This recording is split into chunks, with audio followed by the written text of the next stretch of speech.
menghitung min atau rata-rata hitung pada jumlah semua data dalam suatu sebaran, ya, dibagi dengan jumlah kasus. Seperti contoh dalam mencari min atau menghitung min ini ada beberapa rumus, ya.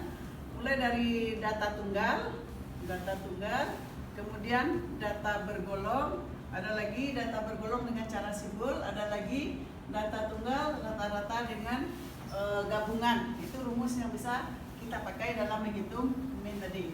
Nah, contoh rumus menghitung min data tunggal yang sangat sederhana, yaitu ada 5 data. Contohnya ada di sini nilai 70, 69, 45. Ini kita ingin melihat berapa rata-rata di antara 5 siswa tadi.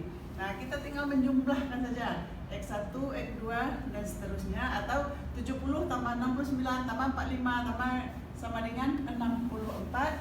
Karena jumlah data ada 5, berarti 320 dibagi 5 sama dengan 64. Nah, rumusnya adalah sigma XI dibagi dengan N. Nah, sigma XI dibagi dengan N. Nah, sini sigmanya tadi sudah diperoleh 320, N-nya 5 sama dengan 64. Itu contoh sederhana kalau datanya data tunggal. Nah, kalau misalnya datanya menghitung min data tunggal yang disusun dalam bentuk distribusi frekuensi, artinya satu data itu lebih dari 2 orang. Contoh 70 ini ada 2 orang. Misalnya 69 ini ada 4 orang, maka kita pakai rumus ini. Sigma FI XI dibagi dengan sigma FI. Nah, kita buat tabel distribusi frekuensi tadi. Kita hanya tinggal melanjutkan, yaitu menambah mencari FI XI. FI XI ini tadi sudah ada, yaitu nilai 45, frekuensinya 2, berarti 45 kali 2 sama dengan 90. 56, ada frekuensinya 4 dikali, jadi 224. Kemudian keseluruhannya atau dicari sigmanya. Sigma dari 16 orang siswa tadi diperoleh sigmanya 1018. Tinggal masuk rumus saja lagi. Lambang untuk mencari rata-rata X bar. X digaris dengan bawahnya X bar sama dengan, kita pindahkan 1018 dibagi dengan N 16, maka diperoleh datanya 63,625. Nah, ini yang dikatakan dengan min atau rata-rata dari jumlah data ini atau dari jumlah nilai. Jadi kalau kita misalnya ada ingin mengetahui dari 16 siswa dengan nilai yang beragam ini, ingin melihat rata-ratanya, kita masukkan ke rumus, maka kelas itu memperoleh rata-rata 63,625. Nah, itu rumus yang kalau datanya yang lebih dari masih data tunggal. Kenapa dikatakan data tunggal? Karena N-nya hanya baru 16. Yang pertama tadi data tunggal, N-nya 5. Jadi kita tinggal jumlahkan, karena masing-masing data tidak ada yang sama. Tinggal menjumlahkan. Kalau di sini disusun karena ada yang sama. Nilai 45 ada 2 orang, 56 ada 4 orang, dan seterusnya. Oke. Selanjutnya kita masuk pada menghitung min atau rata-rata, yaitu data bergolong. Data bergolong tadi itu artinya data yang sudah dicari kelas intervalnya. Nah, kita lihat, ya, ini kan sudah data sebelumnya, sudah kita cari kelas intervalnya. Kemudian kita cari frekuensi, kita cari di sini adalah titik tengah. Ya. Jadi kolom yang akan kita sediakan data, kemudian frekuensi, kemudian adalah titik tengah. Titik tengah ini adalah cara mencarinya. Data pada kelas interval dijumlahkan dibagi dengan 2. Contoh. Jadi contohnya kita lihat pada kelas interval yang pertama, yaitu 140 sampai 144. Nah, untuk mencari titik tengah itu kita hanya tinggal menambahkan, ditambah. Nah, misalnya 144 tambah 144 menjadi 284 dibagi 2 menjadi 142. Nah, angka 142 ini yang kita pindahkan menjadi XI atau titik tengah.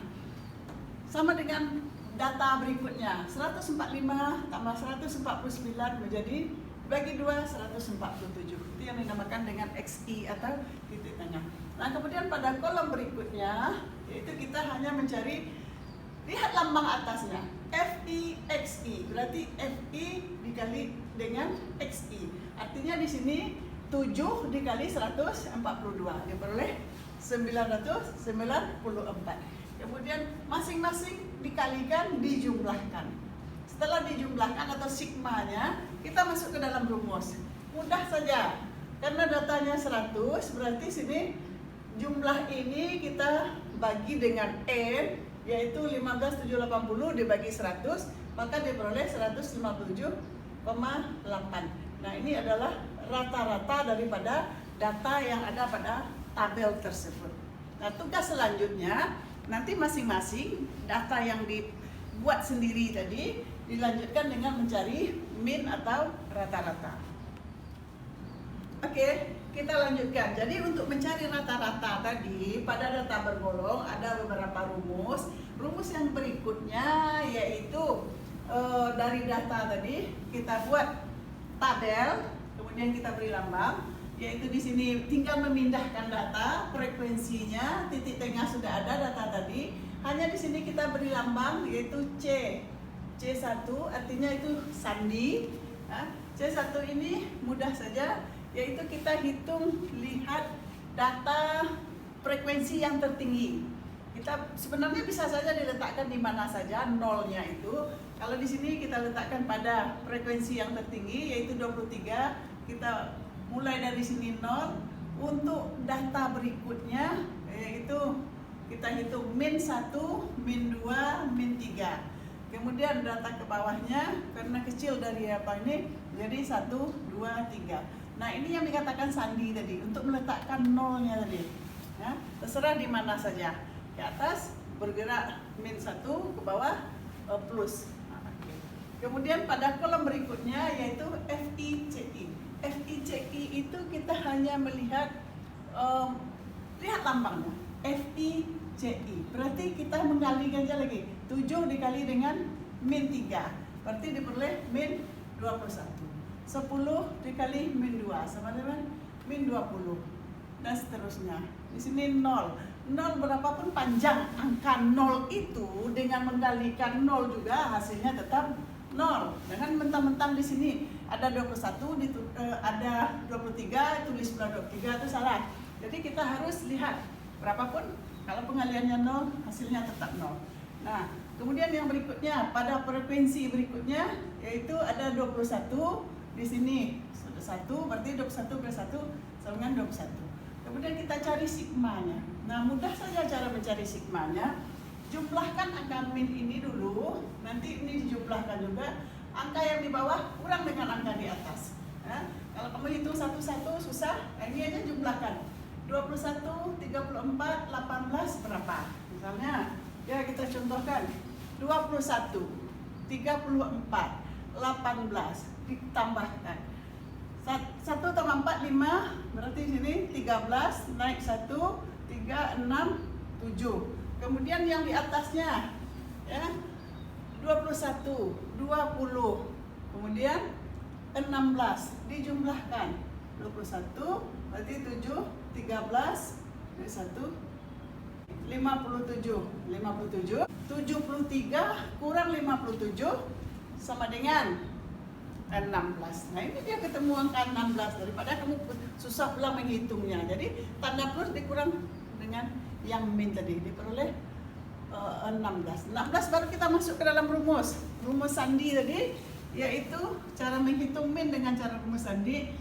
X1 ditambah dengan P dikali dengan FI/XI ya, dibagi dengan sigma FI. Kemudian nah kita lihat yang dimaksud dengan XO adalah data pada yang kita tandai tadi. Kelas interval yang kita tandai itu 0 berapa? 157. Nah, ini dia 157. Kemudian P adalah panjang kelas. Panjang kelasnya berapa? Dari 140 ke 144 itu panjang kelasnya 5. Berarti 157 ditambah dengan 5. Kemudian dikali dengan sigma FIXI dibagi dengan sigma FI, yaitu ini. Nah, ini yang 16 tadi, karena di sini maunya sigmanya 100, FI 100, berarti 16/100. 16/100. Kita selesaikan dulu. Kita selesaikan. 157 ditambah 5. 5 ini dikali dengan 0,16. Kenapa 0,16? Karena 16/100. Sehingga menjadi dia 157,8. Data tadi, apapun rumus yang dipakai, kalau datanya sama, hasilnya tetap sama. Rata-rata tetap sama. Ya, jadi hasilnya tetap sama. Nah, berikutnya menghitung rata-rata gabungan data tunggal dari beberapa subsampel. Maksudnya di sini subsampel itu, misalnya di kelas 3 ada 3A, ada 3B, ada 3C. Maka 3A itu katakan sampel 1, 3B sampel 2, 3C sampel 3. Nah, masing-masing jumlah siswanya kan berbeda. Jumlah siswanya berbeda. Ini ada 10, di kelas sampel 2 ada 6, ini ada 8. Kita cari rata-rata, ini rata-rata yang sudah ada. Artinya kelas itu sudah mempunyai rata-rata. Ya, dari 10 orang itu rata-rata 145, dari 6 orang rata-rata 118, dari 8 orang rata-rata 162. Maka kita masukkan ke dalam rumus. Masukkan ke dalam rumus. Nah, kemudian kita hitung rata-ratanya, ya. Ini 10, maksudnya ini 10, jumlah siswa yang 10 tadi dikali dengan rata-rata. 10 kali dengan rata, ditambah siswa yang 6 tadi dikali rata-ratanya. 6 kali, kemudian ini 8 ditambah, dijumlahkan, ya. Dijumlahkan, dibagi dengan N atau siswanya tadi. Sampel 1 N-nya 10, sampel 2 N-nya 6, sampel 3 N-nya 8. Ini dia 10, 6, 8. Maka kita jumlahkan, kita bagi. Nah, kita bagi, akhirnya diperoleh 143,9. Ini adalah rata-rata untuk ketiga sampel kelas tadi, 3A, 3B, 3C. Kalau kita hitung rata-ratanya secara keseluruhan 143,9. Tapi kalau dilihat masing-masing kelas, rata-ratanya 145, 118, 162. Dilihat secara keseluruhan, maka ditemukan rata-rata sampel tadi adalah 143. Itu yang dimaksud dengan menghitung rata-rata gabungan data tunggal dari beberapa subsampel. Nah, tugas nantinya dibuat dari data masing-masing, dicari rumus, pemakaian rumus 1, 2, dan 3. Nah, jadi kalau datanya sama, rumus apapun yang dipakai, hasilnya akan sama. Kalau hasilnya berbeda, berarti perlu dicek dan dicek kembali. Ada yang salah, mungkin salah waktu membagi atau salah mencari sigmanya. Nah, jadi tolong diselesaikan sehingga bisa dipahami. Kalau betul-betul sudah cocok angkanya, berarti itu nggak oke. Inilah materi kita pada bagian ini, yaitu mencari rata-rata data tunggal, data kelompok dengan beberapa rumus. Nah, untuk lebih mantapnya, buat tugas masing-masing. Sekian dan terima kasih. Sampai ketemu pada pertemuan berikutnya.